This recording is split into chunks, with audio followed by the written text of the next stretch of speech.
લાલબાગ પાસે આવેલ વડોદરા મહાનગરપાલિકા દબાણને સિક્યુરિટી દ્વારા જે ઢોર ડબ્બાને અહીંયા વડોદરાની રોસ્તે જાહેરમાં ફરતી ગાયોને લાવવામાં આવે છે।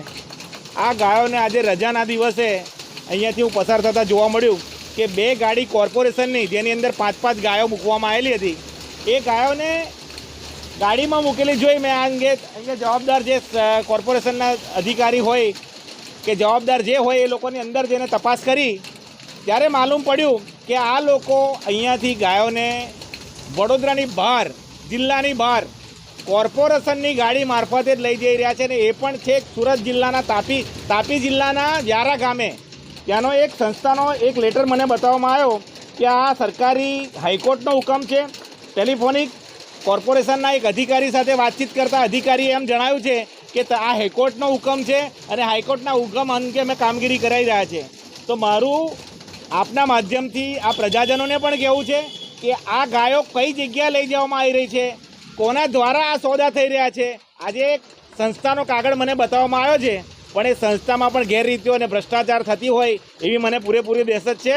આજે પોલીસે પણ જ્યારે પ્રોટેક્શન આપ્યું હોય અને આ ગાયોને પોલીસના ઓથા હેઠળ પણ લઈ જવાતી હોય તો હું કમિશનર સાહેબને પણ આ અંગે રજૂઆત કરવાનો છું કે આ અંગે તપાસ થવી જોઈએ અને શું સાચે જ આ ગાયો કોઈક સંસ્થામાં જઈ રહી છે કે કસાઈવાડે જઈ રહી છે, આ એક મોટો સવાલ છે। અને એ સવાલ ઊભો થતાં એક જાહેર નાગરિક તરીકે, જાગૃત નાગરિક, સામાજિક આગેવાન તરીકે અત્યારે આ અંગેની ફરજ પર રહેલા અધિકારીઓ સાથે વાતચીત કરી શાંતિમય રીતે પૂછપરછ કરી દીધેલ છે। અને અત્યારે ગાયોને અહીંયાથી મને બતાવ્યું છે ત્યાં સુધી સુરત ખાતે વ્યારાના કોઈ સંસ્થામાં લઈ જવામાં આવી છે।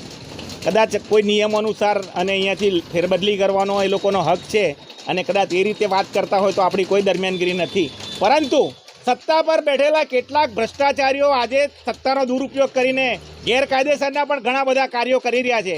કદાચ એનો પણ આ ભાગ હોય એ પૂરી શંકા અને દહેશતનો વિષય છે।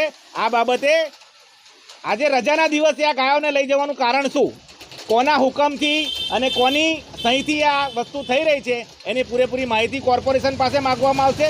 અને પોલીસ અધિકારીઓ પણ, પોલીસ કર્મચારીઓ પણ ફરજ પર હાજર રહેતા હોય તો એ કયા આધારે ત્યાં હાજર રહ્યા છે એની પણ લેખિતમાં માહિતી માગવામાં આવશે।